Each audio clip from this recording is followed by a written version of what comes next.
창세기 2장 4절부터 시작되는 둘째 단락을 함께 읽고 있습니다. 둘째 단락은 첫째 단락과 비슷한 방식으로 시작됩니다. 다 같이 첫째 단락 창세기 1장 1절을 한번 살펴보시죠. 1장 1절에서 하나님께서 하늘과 땅을 창조하셨다고 말한 후에 2절에서 먼저 땅의 상태를 보여줍니다. 땅은 형태가 없고 비어 있었으며 물로 덮여 있었고 캄캄했습니다. 하나님께서 그 혼돈 가운데 3절에서 빛을 창조하심으로 일주간의 창조 사역을 시작하십니다. 둘째 단락도 비슷합니다. 2장 4절로 가보시죠. 이것은 하늘과 땅의 톨레도트이다 하고 시작한 후에 5절에서 땅에는 나무가 없고 들에는 풀 한 폭이 자라나지 않았다고 말합니다. 그것은 하나님께서 어느 곳에는 비를 내리지 않으셨고 6절이 보여주는 것처럼 어느 곳은 물로 덮여 있었기 때문입니다. 그리고 경작할 사람이 없었기 때문입니다. 1장의 혼돈과 비슷한 상황이죠. 그런 상황에서 주 하나님은 먼저 7절에서 땅의 흙으로 사람을 지으셨습니다. 그리고 8절에서는 동쪽에 있는 에덴에 동산을 일구시고 지으신 사람을 거기에 두셨습니다. 그것은 5, 6절의 불모지와 대조되는 낙원이었습니다. 주 하나님은 보기에 아름답고 먹기에 좋은 열매 맺는 온갖 나무를 땅에서 자라게 하시고 동산 한가운데에는 생명나무와 선과 악을 알게 하는 나무를 자라게 하셨습니다. 생명나무와 선악을 알게 하는 나무에 대해서는 다음에 살펴보기로 하고요. 오늘은 그 뒤에 이어지는 에덴에 관한 설명을 더 읽어보도록 하겠습니다. 본문 10절부터 14절까지는 에덴에서 발원하여 흐르는 네 강에 대해 말하고 있습니다. 먼저 10절을 보시면 에덴으로부터 강이 흘러나와서 동산을 적신 후에 거기에서부터 네 방향으로 갈라졌습니다. 어떤 강들일까요? 11절부터 14절까지를 다 같이 읽어보겠습니다. 첫째 강의 이름은 비손인데 금이 나는 하윌라 온 땅을 돌아서 흘렀다. 그 땅에서 나는 금은 질이 좋았다. 부돌라라는 향료와 홍옥수와 같은 보석도 거기에서 나왔다. 둘째 강의 이름은 기혼인데 구스 온 땅을 돌아서 흘렀다. 셋째 강의 이름은 티그리스인데 아시리아의 동쪽으로 흘렀다. 넷째 강은 유프라테스이다. 네 강의 이름이 나오지요. 첫째 강의 이름은 비손, 둘째 강의 이름은 기혼, 셋째 강의 이름은 티그리스, 넷째 강의 이름은 유프라테스입니다. 개역개정판에는 셋째 강의 이름이 히데겔이라고 되어 있는데요. 티그리스 강을 가리키는 히브리어 이름입니다. 여러분, 에덴 동산이 어디에 있을까요? 이 네 강만 찾으면 됩니다. 네 강은 에덴에서 발원하여 동산을 지나며 갈라지기 때문에 네 강의 흐름을 거슬러 올라가다 보면 에덴 동산이 거기에 있겠죠. 그래서 자연히 많은 사람들이 이 네 강이 어디에 있는지 알아내기 위해 애썼습니다. 이 네 개의 강 가운데 둘은 우리가 이미 잘 알고 있습니다. 티그리스 강과 유프라테스 강입니다. 메소포타미아 지역을 동쪽과 서쪽으로 둘러 흐르는 강입니다. 메소포타미아란 헬라어로 강들 사이라는 뜻입니다. 그 강들이 바로 티그리스와 유프라테스입니다. 티그리스와 유프라테스는 터키 동쪽 아르메니아의 아라랏산 동쪽과 서쪽에서 각각 발원합니다. 정확히 같은 곳은 아니지만 비슷한 곳에서 강이 시작됩니다. 자, 이제 나머지 두 강, 곧 비손강과 기혼강만 찾으면 됩니다. 몇 절인가요? 제가 몇 절에 의하면 해놓고 원고에서 지워졌네요. 네, 11절. 11절에 의하면 비손강은 하윌라 온 땅을 돌아서 흐릅니다. 하윌라 땅은 어디에 있을까요? 다 같이 창세기 10장 7절을 창세기 10장 7절을 찾아서 읽어보겠습니다.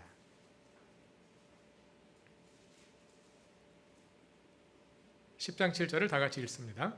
구스의 자손은 스바와 하윌라와 삽다와 라마와 삽드가 이다. 라마의 자손은 스바와 드단이다. 구스의 자손 가운데 하윌라가 있는 것이 보이시죠? 창세기에 나오는 사람들의 이름은 많은 경우 지명이기도 합니다. 하윌라가 구스의 자손이다. 이 말은 하윌라가 구스의 한 지역이라는 뜻으로도 이해할 수 있습니다. 구스는 이디오피아 지역에 있었던 옛날 나라의 이름이죠. 다시 본문으로 돌아가 보겠습니다. 본문 창세기 2장 13절을 읽어보면 둘째 강이 나오는데요. 둘째 강의 이름은 기혼입니다. 그런데 기혼강은 어디에 있지요? 기혼강은 구스 온 땅을 둘러서 흐릅니다. 그러니까 첫째 강 비손과 둘째 강 기혼이 함께 구스 지역을 둘러 흐른다는 것을 알 수 있습니다. 실제로 구스가 있던 지역을 둘러 흐르는 큰 강이 두 개가 있습니다. 그것은 나일강의 두 지류인 청나일강과 백나일강입니다. 여러분이 잘 아시는 것처럼 나일강 유역과 메소포타미아는 인류 양대 문명의 발상지입니다. 비손과 기혼, 티그리스와 유프라테스는 그 양대 문명의 발상지를 흐르는 큰 강들이고요. 그러니까 오늘의 본문에는 양대 문명의 발상지가 된 메소포타미아의 두 강과 나일강의 지류가 된 두 강이 언급되고 있는 것입니다. 그 네 강이 모두 에덴에서 발원했다고 말이죠.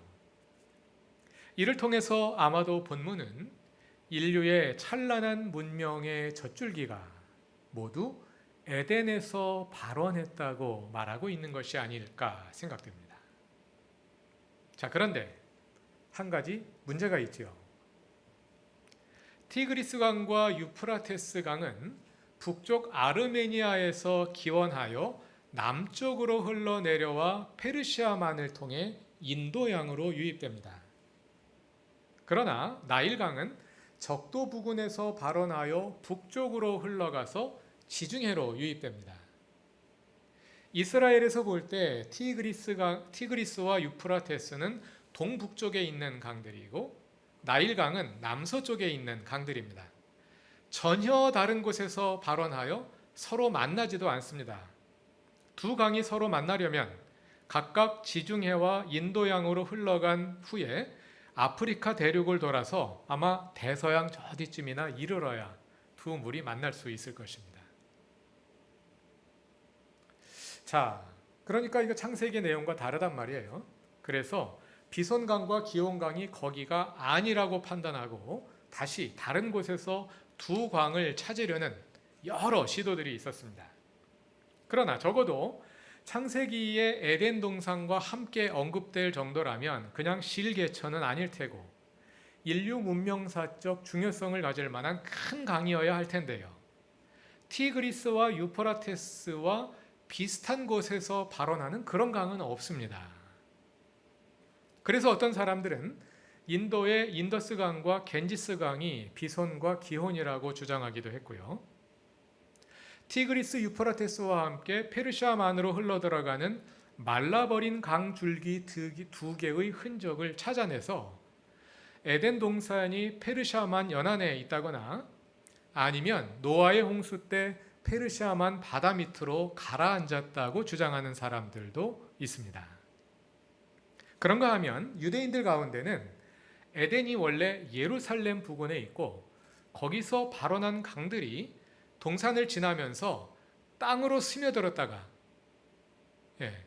히브리어 본문에 보면 갈라졌다는 말이 나오는데 그건 갈라졌다는 뜻이 아니라 사라졌다 이런 뜻으로 해석을 합니다. 땅으로 스며들었다는 거예요.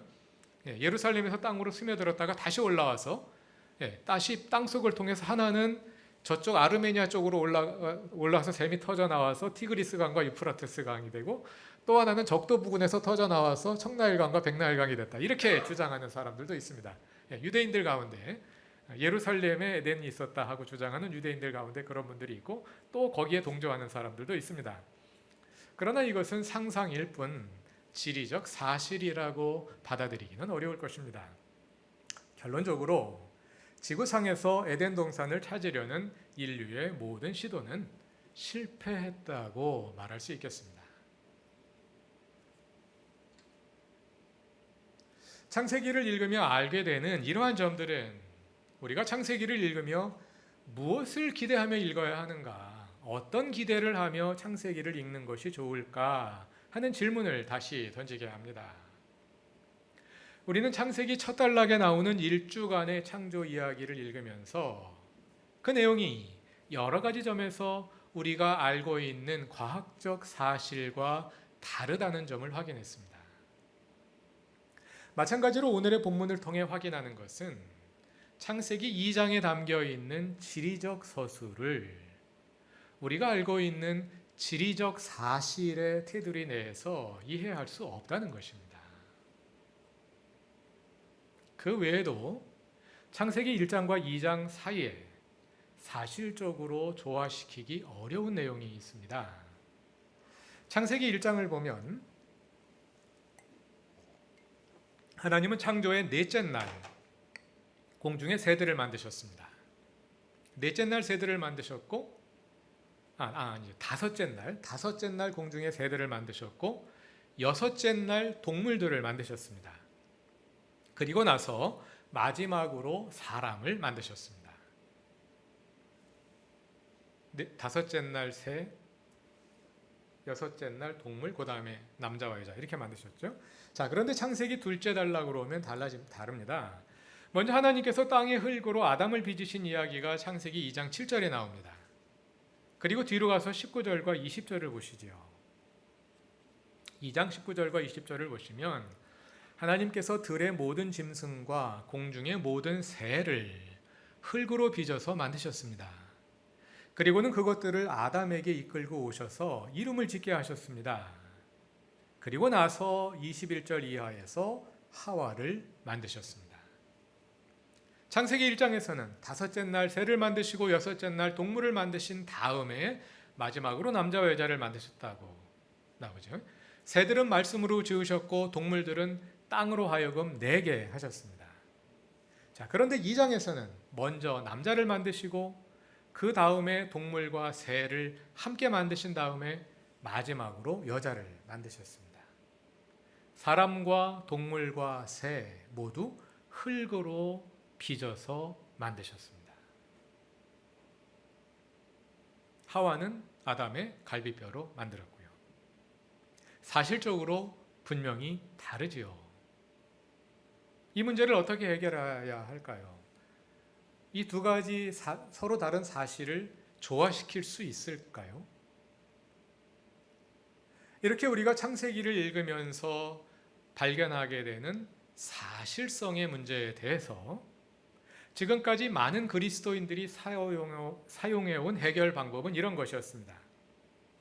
그럼에도 불구하고 창세기의 내용이 사실이라는 믿음을 포기하지 않고 끝까지 이 내용이 사실임을 입증하려고 노력하며 아직 입증되기 전이라도 결국은 입증될 것이라고 믿는다. 이것이 지금까지 대다수의 그리스도인들이 사용해온 방법이었습니다. 자, 그러나 다시 생각해 봅시다. 성경은 하루아침에 만들어진 것이 아닙니다. 창세기를 비롯하여 구약 성경의 첫 책들이 하나로 집대성되고 유대인의 성경으로 받아들여지는 것은 바벨론 포로에서 돌아온 후였다는 것이 역사학자들의 일반적인 의견입니다. 구약 성경의 첫 책들이 성경책이 된 것은 바벨론 포로 후였습니다. 아직까지 정설은 에스라의 종교개혁 때가 바로 그 지점이었다고 보는 것이 아직까지는 다수의 의견입니다. 그 이전까지 과정이 있었습니다. 문자가 없을 때는 구전으로 전승되는 과정을 거쳤을 것이고 단편으로 기록되는 과정을 거쳤고 그 단편들을 모아서 하나의 책으로 묶어내는 과정이 있었고 그것을 성경으로 받아들이는 과정이 있었습니다. 오랜 시간을 통해서 창세기가 성경이 된 것입니다. 자, 그런데 그때 창세기를 성경으로 받아들인 유대인들은 창세기 1장과 2장 사이에 분명히 존재하는 사실적 불일치에 관해서 알지 못했을까요? 유대인들은 우리의 상상을 초월할 정도로 성경을 정말로 꼼꼼히 읽는 사람들입니다. 구약 성경 제일 가운데 있는 알파벳이 뭔지도 아는 사람들입니다. 그런 사람들이 우리도 아는 것을 몰랐을 리가 없지요. 그런데 그들은 창세기를 열자마자 나오는 1장과 2장 사이에 사실적 불일치가 있다는 것을 잘 알면서도 이 책을 성경으로, 하나님의 말씀으로 받아들였습니다. 어떻게 그럴 수 있었을까요? 사실적으로 다른데. 사실성은 성경이 하나님의 말씀이 되는 기준이 아니었기 때문입니다.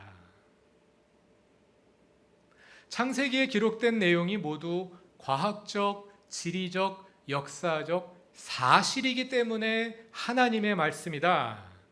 그렇게 믿지 않았다는 것입니다. 그런 믿음은 나중에 생긴 것입니다. 무엇보다도 그리 오래되지 않은 19세기, 20세기 실증주의 시대에 이런 생각이 강화되었습니다. 여러분, 무엇이 진짜일까요? 우리는 대개 사실이 진짜라고 생각합니다. 사실은 영어로 팩트이고요. 진짜, 진실, 참은 truth인데 팩트가 truth와 동의어라고 생각하고 사용합니다. 우리는 그것이 너무나 당연합니다. 그것을 그렇게 당연하게 생각하기 시작한 것이 19, 20세기 실증주의의 강한 영향부터입니다. 실증주의자들은 과학적 사실과 역사적 사실만이 진짜라고, 그것만이 truth라고 주장했습니다. 그러면서 성경은 사실이 아니기 때문에 가짜라고 주장했습니다. 그러자 교회와 신학자들이 어떻게 대응했을까요? 교회와 신학자들은 아니지, 성경에 기록된 내용은 모두 과학적, 역사적 사실이야, 이렇게 주장한 거죠. 그리고 그 다음부터 성경에 담겨 있는 모든 것들이 과학적 사실이고 역사적 사실임을 입증하기 위해 노력해 온 것입니다. 자, 그러나 다시 생각해 봅시다. 실증주의자들이 과학적 사실과 역사적 사실만이 진짜라고 주장할 때 교회와 신학은 이렇게 대응해야 하지 않을까요? 과연 하나님의 초자연적인 진리를 과학적 사실이라는 범주 안에 가둘 수 있다고 생각하느냐? 인간의 인식의 한계를 넘어서 있는 하나님의 초월적인 진리를 인류의 합리성 안에 가둘 수 있다고 생각하느냐? 여러분, 신앙의 눈으로 볼 때 사실이라는 범주는 매우 협소한 것입니다. 실증주의가 말하는 과학적 사실이란 실험적으로 재현 가능한 사실을 말합니다. 어떤 사실이 과학적 사실이 되기 위해서는 그것을 동일한 조건에서 다시 실험해 볼 수 있어야 합니다. 그리고 몇 번을 실험하더라도 동일한 결과가 나와야 합니다. 그래야 과학적 사실이 될 수 있습니다. 그러나 여러분, 하나님의 창조와 구원을 실험으로 재현할 수 있을까요? 실증주의가 말하는 역사적 사실이란 인간 경험의 테두리 내에서 합리적으로 인과관계를 설명할 수 있어야 그것이 역사적 사실로 인정받습니다. 어떤 사실이 일어났다, 그걸 입증하기 위해서는 합리적으로 인과관계를 설명할 수 있어야 됩니다. 이런 일이 있어서 이런 일이 일어났고 이런 일이 있었기 때문에 이런 일이 일어났다. 경험의 테두리 내에서 합리적으로 설명할 수 있어야 합니다. 그러나 여러분, 하나님의 구원은 인간의 경험과 합리성을 초월해 있는 것입니다. 그러한 하나님의 진리를 합리성의 틀 속에 다 집어넣을 수 있을까요? 왜 우리가 성경에 담겨 있는 모든 것들이 과학적 사실이고 역사적 사실이라고 주장해야 합니까? 왜 하나님의 구원과 하나님의 진리를 사실이라는 협소한 틀 속에 가두려 합니까? 사실이라는 프레임은 철학자들이 만든 것이지 성경에 담겨 있는 것이 아닙니다. 그 실증주의자들이 만들어 놓은 그 프레임 속에 기독교인들이 갇혀 있는 겁니다.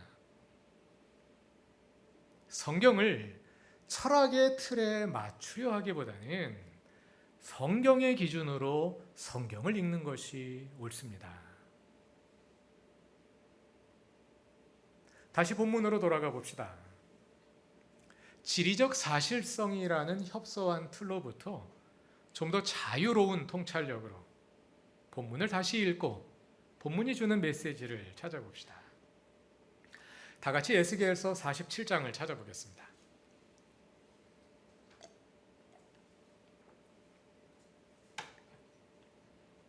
에스겔서는 바벨론 포로기에 선포된 예언입니다.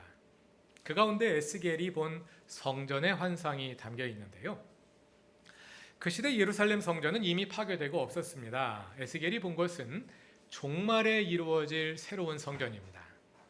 성전을 묘사하는 내용이 40장부터 길게 이어지는데요. 그 가운데 47장 1절을 보시면 성전 문지방 밑에서 물이 흘러나옵니다. 그 물의 양이 점점 늘어나면서 3절에서는 에스겔의 발목에 차고 4절에서는 무릎을 지나 허리까지 차오릅니다. 그리고 5절에서는 건너지 못할 큰 강이 됩니다. 그리고 계속하여 6절 이하를 읽어보시면 그 강이 동방으로 흘러 아라바 곧 요단 계곡을 지나 바다 곧 사해로 흘러듭니다. 그래서 사해 곧 죽은 바다의 물과 모든 생물이 되살아납니다. 종말에 하나님 나라를 생명의 강이라는 상징을 가지고 서술한 것입니다.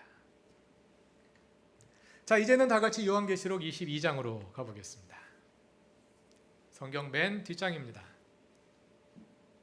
종말의 새 예루살렘에 대한 묘사인데요. 다 같이 요한계시록 22장 1절과 2절을 읽어보겠습니다. 천사는 또 수정과 같이 빛나는 생명수의 강을 내게 보여주었습니다. 그 강은 하나님의 보좌와 어린 양의 보좌로부터 흘러나와서 도시의 넓은 거리 한가운데를 흘렀습니다.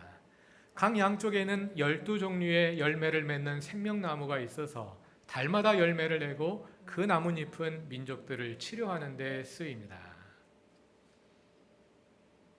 새 예루살렘의 하나님의 보좌로부터 생명수의 강이 흘러나옵니다.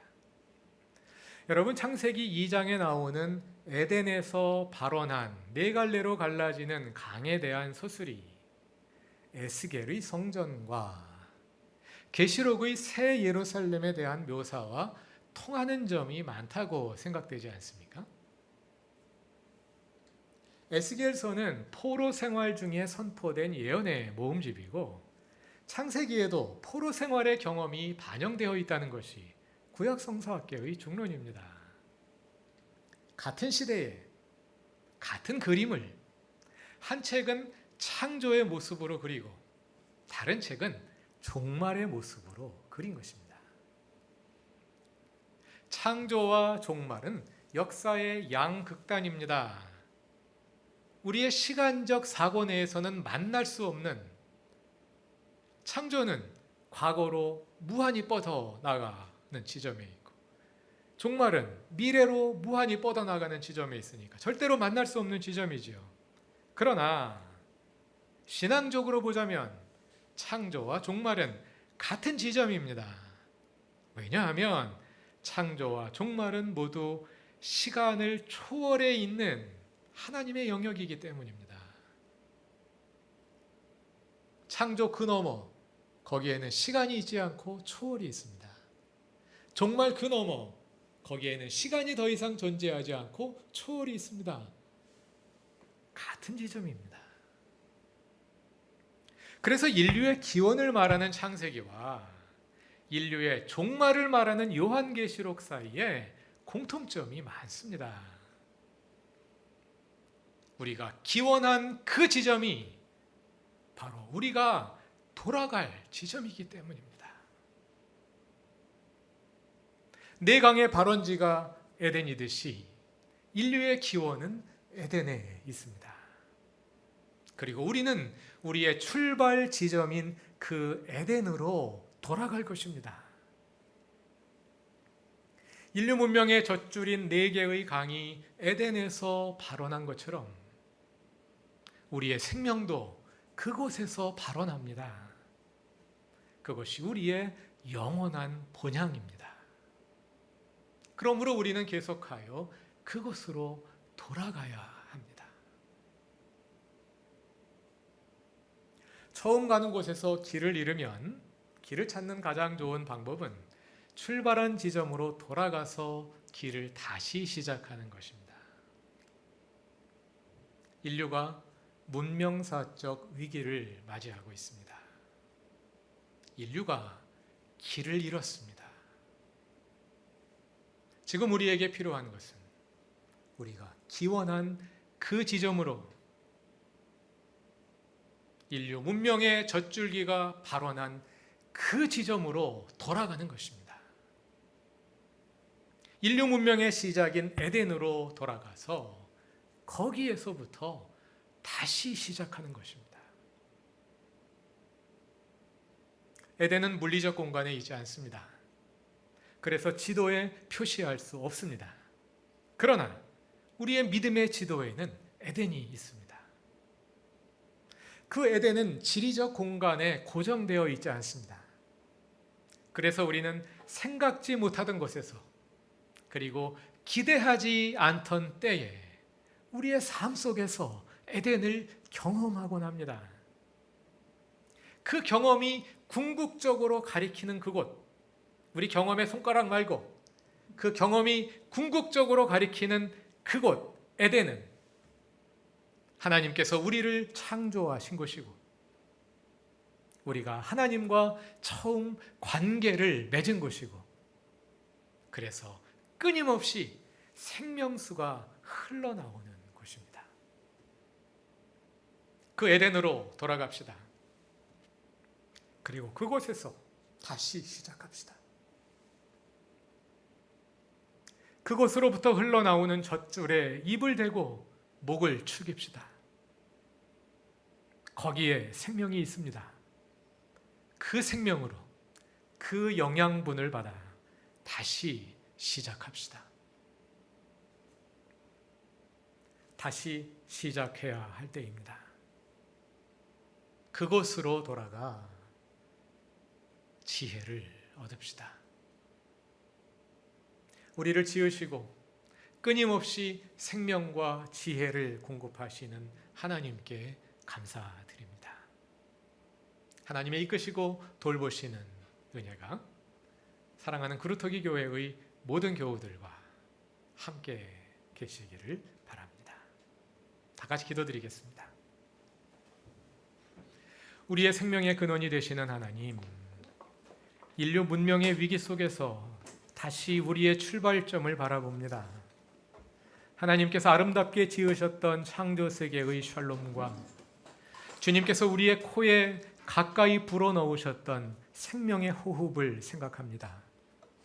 그 생명으로, 그 샬롬으로 돌아가 다시 시작하게 하소서. 우리 각자에게도 주님과의 친밀한 관계가 시작되었던 에덴의 경험이 있었습니다. 그곳으로부터 다시 시작하게 하소서. 주님께서 우리를 지으신 뜻을 돌아보며 그 창조의 섭리 위에 우리의 삶을 다시 세우게 하소서. 예수님의 이름으로 기도드립니다.